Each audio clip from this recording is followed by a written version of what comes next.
என் இனிய அன்பு உள்ளங்களே, உங்கள் அனைவருக்கும் என் அன்பான வணக்கம். என் அரசனோ அசுரனோ நீ நாவல் பகுதி 22. வாங்க தொடர்ந்து கதையை கேட்கலாம்.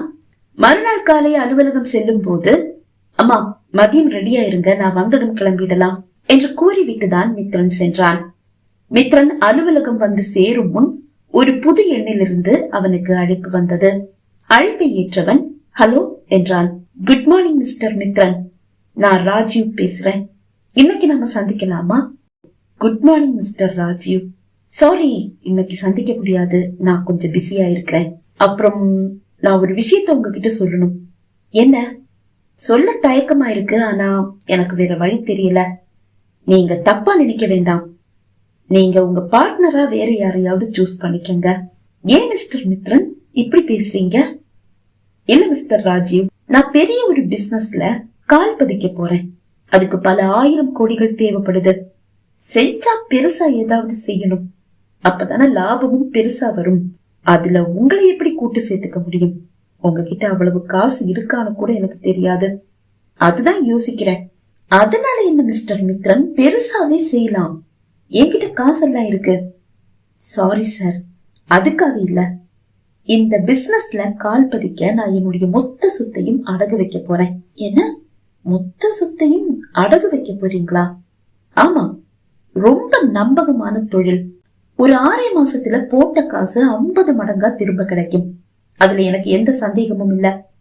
இதே மாதிரி தைரியமா நான் ஏதாவது பிசினஸ் பண்றதாலதான் நான் இவ்வளவு பெரிய பிசினஸ் மேனா கொடி கட்டி வாழ்ந்துட்டு இருக்கேன். அதுக்கெல்லாம் ஒரு தைரியம் வேணும். நான் தைரியமா இறங்கிடுவேன். அது உங்களால முடியாது. உங்ககிட்ட தைரியமா இறங்குங்கன்னு சொல்லவும் என்னால முடியாது. மித்ரன் இப்படி பேச அவனுக்கும் தைரியம் வந்து விட்டது. சார், நீங்க என்ன பத்தி என்ன நினைச்சீங்க? தைரியத்துல என்னவெல்ல ஆளே கிடையாது. அப்படியா? கேட்க நல்லா தான் இருக்கு, ஆனா கால் எடுத்து வைக்கும் போது கால் நடுங்கும். இல்ல சார், ஏன் கால் நடுங்காது? என்ன செய்யணும்னு மட்டும் சொல்லுங்க, செஞ்சிடலாம். இல்ல மிஸ்டர் ராஜீவ், நான் போடுற காசுல பாதிய கூட உங்களால போட முடியாது. அந்த அளவு உங்ககிட்ட காசு இருக்காது. அடகு வைக்க சொத்தும் இருக்காது. பார்ட்னர்னா, அதுவும் பெரிய பிசினஸ்னா, சரி பாதி ஷேர நீங்களும் போடணும் இல்லையா? வாய் விட்டு சிரித்த ராஜீவ், சார் உங்களுக்கு என்ன பத்தி சரியா தெரியல, அதனாலேயே நீங்க என்ன ரொம்ப குறைச்சு மதிப்பிடுறீங்க. நீங்க நினைக்கிற மாதிரி இல்ல, என்கிட்ட சொத்து எக்கச்சக்கமா இருக்கு. நீங்க போடுற அதே அளவு காசை என்னாலையும் போட முடியும். ஏன், அதுக்கு மேலையும் போட முடியும். எவ்வளவு போடணும்னு மட்டும் சொல்லுங்க, போதும். சார், இப்பவும் நீங்க விஷயம் தெரியாம பேசிட்டு இருக்கீங்க. நாம சொத்துக்களை அடகு வைக்க போறது பேங்க்ல இல்ல, ஒரு தனி நபர்கிட்ட. என்ன, தனி நபர்கிட்டயா? தனி நபர்கிட்ட எல்லாம் எப்படி நம்பி அடகு வைக்க முடியும்? எங்க தாத்தா காலத்துல இருந்து எங்களுக்கு தெரிஞ்ச குடும்பம் தான். நாங்க அடிக்கடி இதே மாதிரி சொத்தை அடகு வைப்போம். 1 கோடிக்கான சொத்தை கொடுத்தா 2 கோடி அவர் கொடுப்பாரு.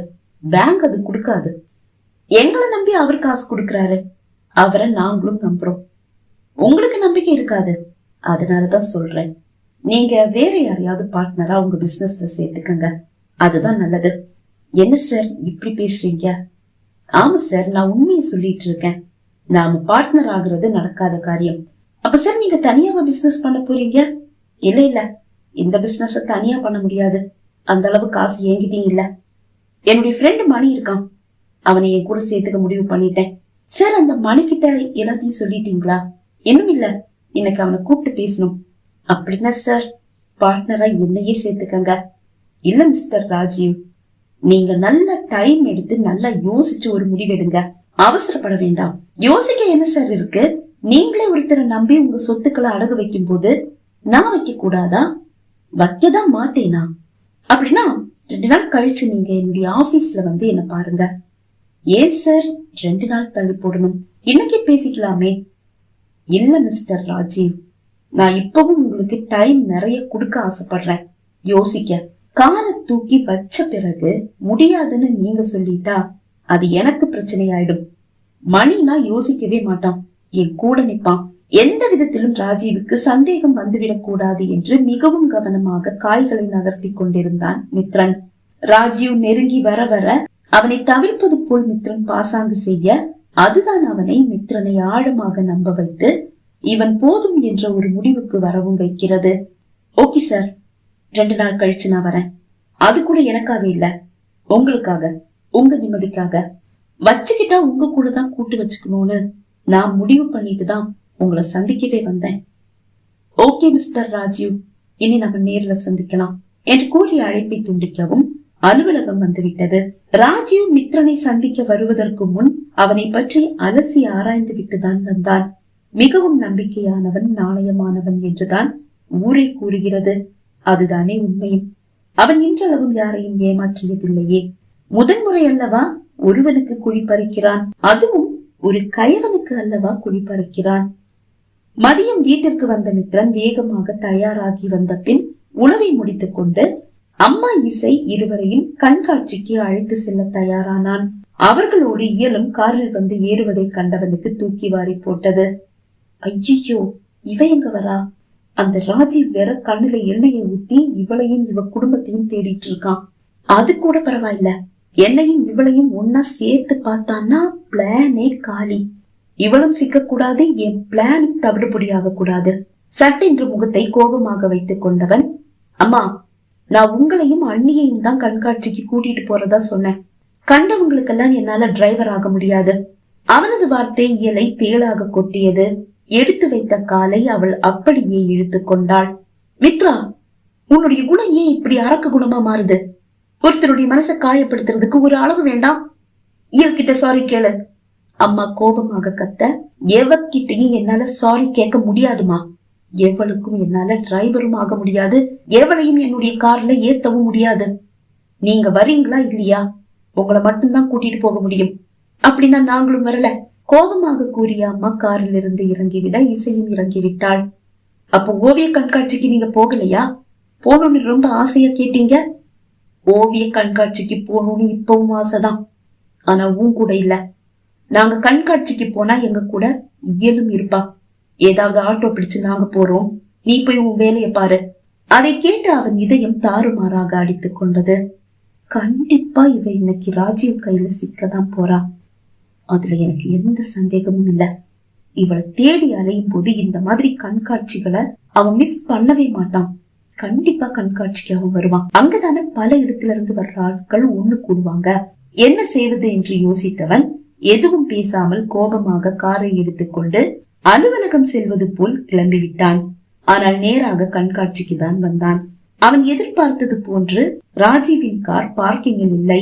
ஆனால் அவன் வரவே மாட்டான் என்று கூறிவிட முடியாது. என்ன செய்வது? காரை பார்க் செய்துவிட்டு வந்த மித்ரன் அந்த கண்காட்சியில் அழகான கரடி பொம்மைகளாக நின்று அனைவரையும் வரவேற்கும் இளைஞர்களையும் குழந்தைகளோடு விளையாடும் இளைஞர்களையும் கண்டான். ஆங்காங்கே கரடி பொம்மைகள் சிறுவர்களை ஈர்க்கும் விதமாக நிறுத்தப்பட்டிருப்பதையும் கண்டவன் தானும் அந்த வேலைக்கு வந்திருப்பதாக கூறி கரடி பொம்மை உடை வாங்கி அணிந்து கொண்டு இயல் இசை அம்மாவுக்காக காத்திருந்தான். அதோ அவர்கள் ஒரு ஆட்டோவில் வந்து இறங்குகிறார்கள். உள்ளே வந்தவர்கள் கரடி பொம்மை வேடம் அணிந்திருக்கும் மித்ரனை தாண்டி சென்று அங்கு வைக்கப்பட்டிருக்கும் ஓவியங்களை கண்டு கணித்தபடியே நடக்க, அவர்களை கண்காணித்தபடியே அவர்களுக்கு ஒரு பாதுகாவலனாக நிழல் போல் அவர்கள் பின்னால் வந்தான் மித்ரன். அப்போதுதான் சுமித்ரா அம்மாவின் தோழியும் அவரது மகளும் அங்கு வந்து சேர்ந்தனர். சுமித்ரா அம்மாவையும் இசையையும் கண்டதும் உற்சாகத்தோடு அவர்கள் அருகில் வந்து அவர்களோடு பேச ஆரம்பிக்க, சுமித்ரா அம்மாவின் தோழி மகள் இசைக்கும் தோழி என்பது அவர்களது உற்சாகமான அந்த உரையாடல் இயலுக்கு உணர்த்த, அவர்கள் பேசிக் கொள்ளட்டும், அவர்களின் இடையில் தான் எதற்கு என்று நினைத்து அவள் ஓவியங்களை பார்த்தபடி மெதுவாக நடக்க ஆரம்பித்தாள். ஆபத்து இயலுக்கு அல்லவா, அதனால் மித்ரன் அவள் பின்னால் வந்தான். ஓவியங்களை பார்த்து ரசித்தபடியே நடந்தவள் அந்த ஓவியத்தை கண்டு அப்படியே நின்று விட்டாள். அவள் முகம் மலர்வதை கண்ட மித்ரன் அந்த ஓவியத்தை பார்த்தான். அவன் முகமும் சட்டென்று மலர்ந்தது. அந்த ஓவியன் ஒரு அழகான பெண்ணின் ஓவியத்தை வரைந்திருக்கிறான். மித்ரன் இயலை எப்படி வரைந்து வைத்திருந்தானோ அது போன்றதொரு ஓவியம். அந்த ஓவியத்தை கண்ட இயலின் மனத்திரையில் முதலில் வந்து நின்றது மித்ரன் தான். ஆனால் அடுத்த நொடி ராஜீவும் வந்து நின்றான். சட்டென்று அவள் முகத்தில் பயம் படர்வதை கண்ட மித்ரனுக்கு அது ஏன் என்று புரியவில்லை. அவளை நெருங்கினான் மித்ரன். அப்போதுதான் இயலின் அருகில் வந்து நிற்கும் ராஜீவை கண்டான். அவன் கால்கள் அப்படியே நின்று விட்டது.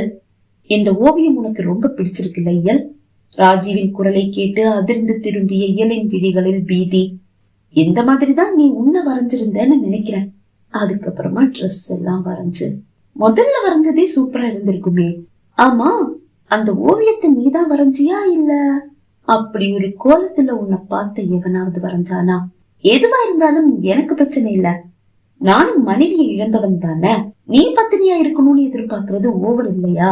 அவன் பேசுவதை கேட்டு மித்ரனுக்கு அதிர்ச்சி. நான் வரைஞ்ச ஓவியத்தை இவன் எப்போ எப்படி பார்த்தான்? சரிவா, வீட்டுக்கு போலாம். என்னுடைய தம்பி பொண்டாட்டிய முதல்ல கூட்டிட்டு போய் என் தம்பி கிட்ட ஒப்படைக்கணும். சும்மா இனியா இனியான்னு புலம்பிட்டே இருக்கான்.